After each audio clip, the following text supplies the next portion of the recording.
Good morning, good evening, good afternoon, wherever you are. I hope you're having an amazing day.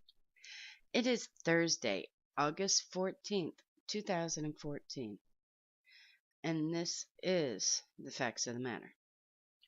Today's facts of the matter is sidestepping the seducer. A few days ago, and of course, this is the story, so this doesn't have nothing to do with me. This is the story.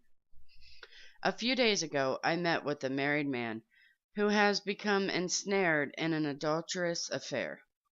During my morning reading, and with his situation in mind, I came across Joseph's encounter with the married woman. The story is brief.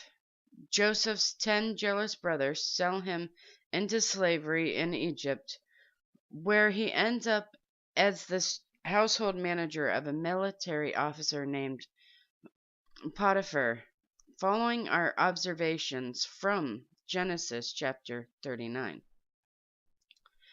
Take time, pause this, read it, so you know what we're going to be going over.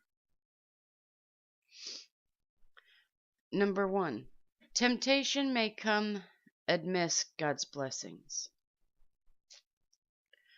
Verses 2 and 4. So it's Genesis chapter 39, verses 2, 3, and 4. 2.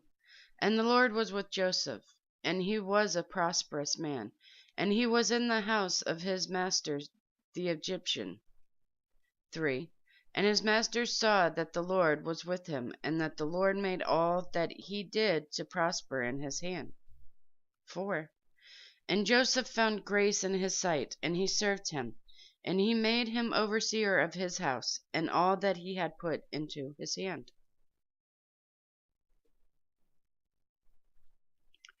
Just because God gives you something, a blessing, doesn't mean that temptation is not going to come with it. You're always going to be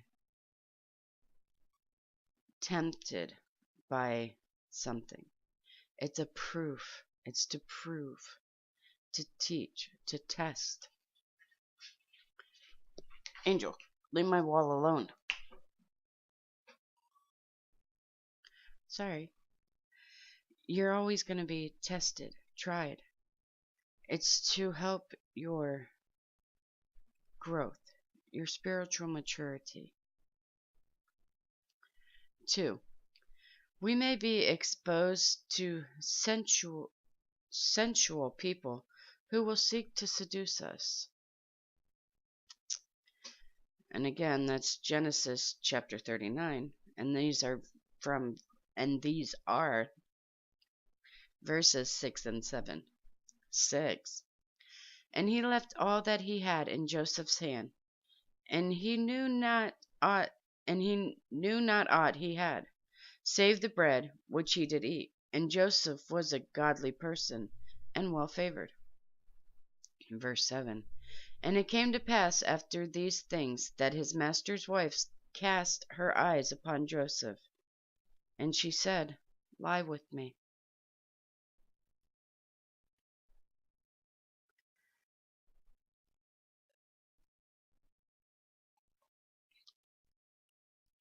Number 3.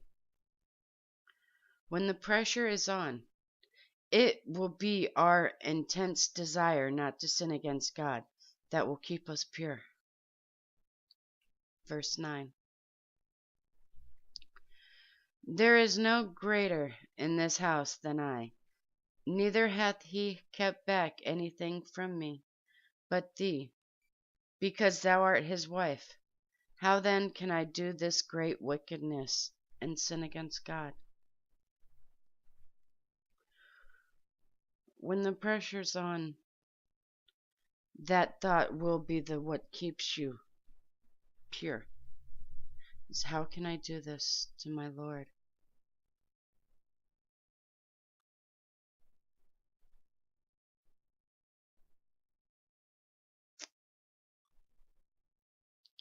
Four, radical steps may be necessary to intricate ourselves from compromising situations. Verses 10, 11, and 12. Verse 10. And it came to pass as she spoke to Joseph day by day, that he hearkened not unto her to lie by her, or to be with her. Verse 11. And it came to pass about this time that Joseph went into the house to do his business, and there was none of the men of the house there within. 12. And she caught him by his garment, saying, Lie with me. And he left his garment in her hand, and fled, and got him out.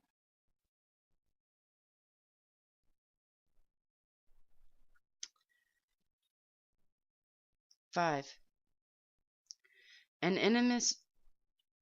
innocent mistake may prove costly when a scorned person turns vindictive. An innocent mistake may prove costly when a scorned person turns vindictive.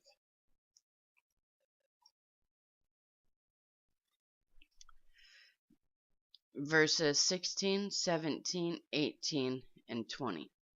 16. And she laid up his garment by her until his lord came home.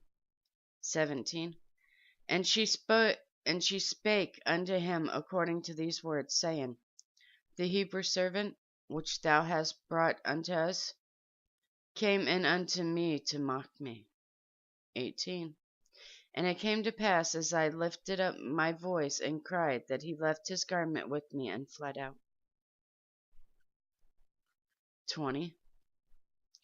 And Joseph's master took him and put him in the prison, a place where the king's prisoners were bound, and he was there in the prison.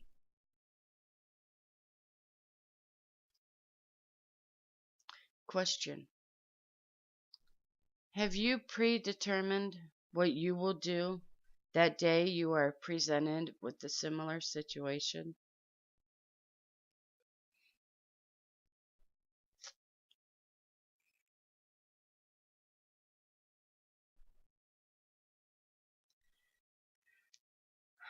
My son, if sinners entice you, do not give in to them. Do not go along with them. Do not set foot on their paths. Discretion will protect you, and understanding will guard you. And that came from Proverbs chapter 1, verses 10 and 15, chapter 2, verses 11. Chapter 1, verse 10. My son, if sinners entice thee, consent thou not. Verse 15. My son, walk not thou in the way with them, refrain thy foot from their path. And Proverbs chapter 2, verse 11. Discretion shall preserve thee. Discretion shall preserve thee. Understanding shall keep thee.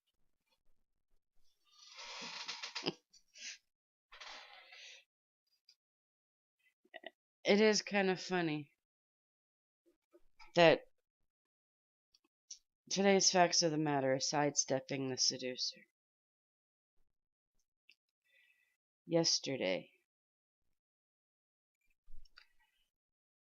me and my husband both were tested and tried, and we sidestepped the seducer. When this video comes about, because you guys know I do my recordings a day ahead so that if something happens, they're set. So actually, it would have been Tuesday that this situation came about.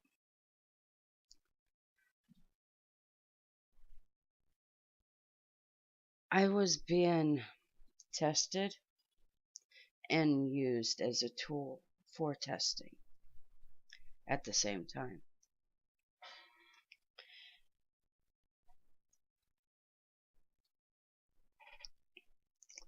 I was being used to test my husband, to see if he would give in to what his wife wanted, regardless of knowing that it wasn't what I needed, wasn't what God wanted.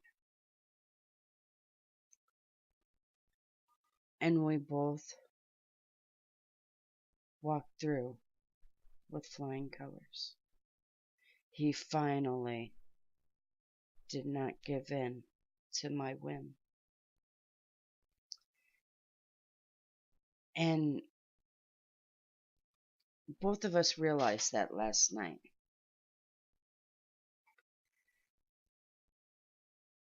After everything was said and done, that that's what it was.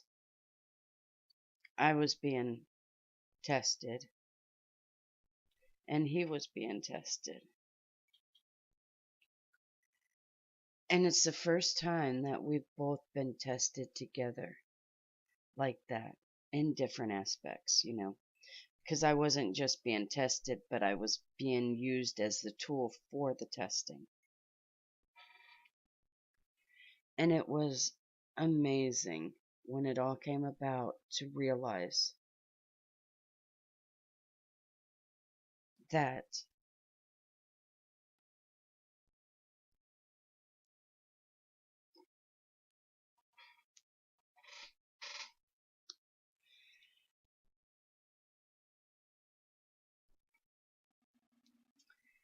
peace be in you, my brothers and sisters. May the Lord have mercy on us all. If you're rebelling or are in rebellion, repent. Stop doing what it is that you're doing. Repent full-heartedly. And don't go back, whether you're tested on it or not. Don't give in. Learn to sidestep the seducer. I love you guys so very, very much. God bless.